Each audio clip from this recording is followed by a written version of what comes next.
guys are looking for a cheap and reliable way to buy your FIFA 23 Ultimate Team coins, and please look no further than FIFAcoin.com. And to celebrate their 11-year anniversary, they've got a huge 10% discount up until the 10th of March, and you can get an extra 5% if you use my code Martain. Link will be in the description. Hi guys, Martain88 here, and welcome back to another FIFA 23 video. And today we are looking at the 4-3-3-2 variation, and we are sort of completing that 4-3-3 section of formations. We've had a look at all of them so far. This is the last one, so let's get straight into it and see how it works. Now, of course, they're all very, very similar. They have just got minute tweaks, so this is going to look quite similar to a lot of the other ones, but let's run through it. You might have been new to the channel or just clicked on this video because you've specifically searched for this formation, so let's have a look through it. All right, defensive style, balanced. Okay, as always, we want to be able to pressurize ourselves. We don't want to drag people out of the way, drain stamina. If you're fairly new to the game, maybe you're on career mode or you got the game for Christmas and you've not had much time, you could put pressure onto heavy touch if you wanted to. But I would suggest that the way to pressure effectively is to have good anticipation and quick switching. And if you don't have that, just make sure that you're in a good defensive position and you're not dragging people out of position, okay? If you're a little bit new. Everybody doesn't have to try and be a master presser, because actually it can have the complete opposite effect and you drag people out of position, even if you're playing career mode or squad battles. And what that would do is it allows your opponent to play around you, quite simply. Right, defensive width, 45. Whether we're playing online, offline, we want to stay nice and compact because everybody wants to attack through the middle because they don't have enough imagination or variation. Right, defensive depth, 50. Just leave that alone, nice and simple. This isn't overly aggressive formation. It's not a sit-back tactic, so just leave the defensive depth on 50. Build-up play, balanced, 4-3-3, no matter what variation it is, gives you a lot of different options, okay? And variation is the spice of life, and it is on FIFA as well when you're looking at the way that you should play. And we want the variation of being able to go through the middle, wide, slow, fast, what I always talk about. And I believe, personally, that there's very few formations that you would change this for, so just leave it on balanced, okay? Right, chance creation is direct passing. I know that it's boring, that never changes, but it's the best one. And there's not much to choose from, to be honest. Like, you're not going to go on to possession, and forward runs is just a lesser version of direct passing. That's the truth of it, okay? Offensive width, 45. So this variation of the 4-3-3 offers us really good width, okay, with the left winger and the right winger. We want to just push them in ever so slightly. Not so it's narrow, but we don't want them to have chalk on their boots completely because it'll leave our central striker just a little bit too isolated, okay? Players into the box, 6. It's purely, there's 3 central midfielders, 3 attackers. You know, I think a lot of the time, I have people ask me about this in coaching sessions, that if you have that on 5, if you have it on 7, it's not going to make that much difference. It's not going to be like, oh man, I lost that game because I had it on 7 players in the box and not 6 or something like that. That's just not going to happen. Corners and free kicks, both on 2. It really kind of is just personal preference depending on how you actually set up for corners and free kicks, to be honest.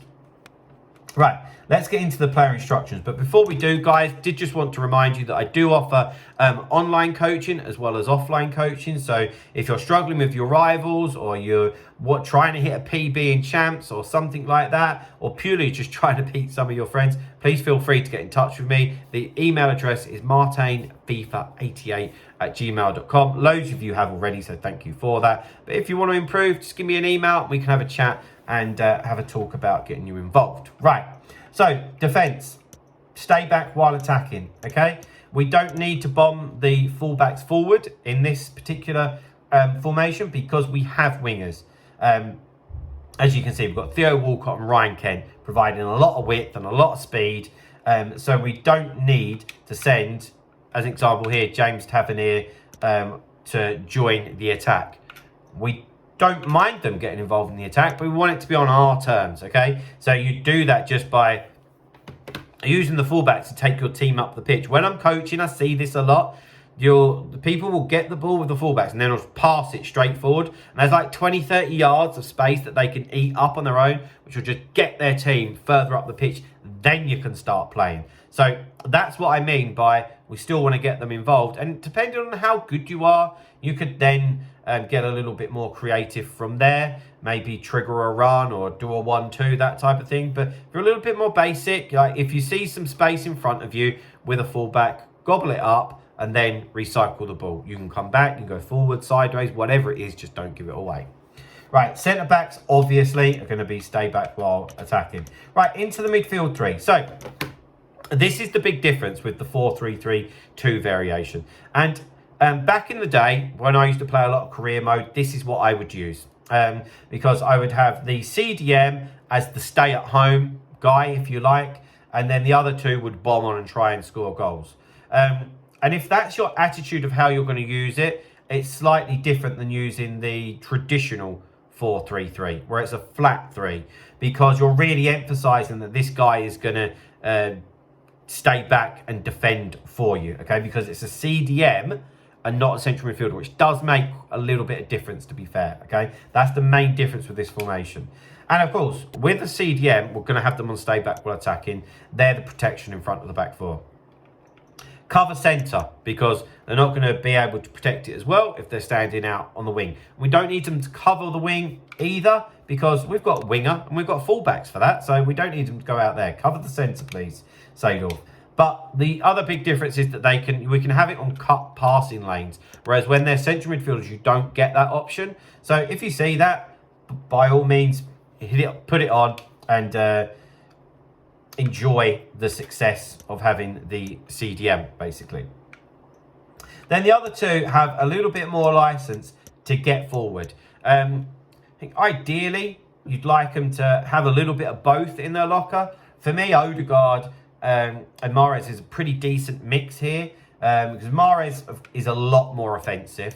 And I would actually say that Odegaard is a very good all-rounder. Yeah, so we've got Sadorf, who's my outright defensive midfielder. Odegaard, who's like the all-rounder, and Mahrez, who's the outright attacking one. So a bit of a nice mixture. But of course, again, we have them on cover centre so that we clog up that middle part of the pitch. We want to try and win that battle. And we've got players out wide, so we don't need them to go out there.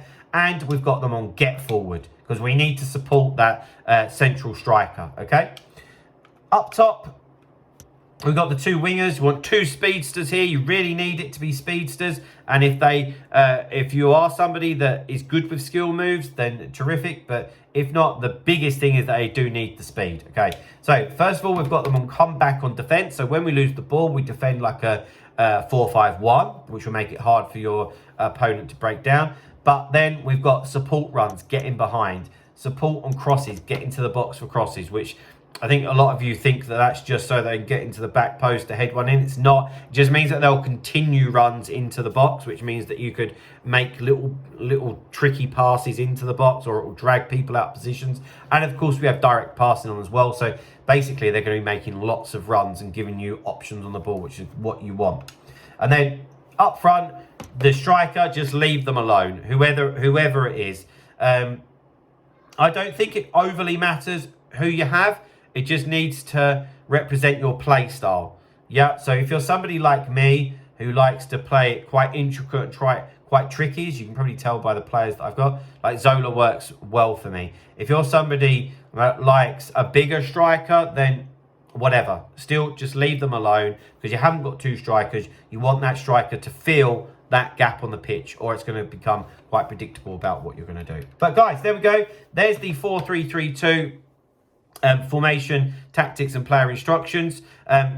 Hope that helps some of you out. Get in the comments and let me know if it does. But guys, that is going to be it for today. So please drop a like on the video. Subscribe to the channel if you haven't already. And I'll see you guys very, very soon. See you later, guys. Bye-bye.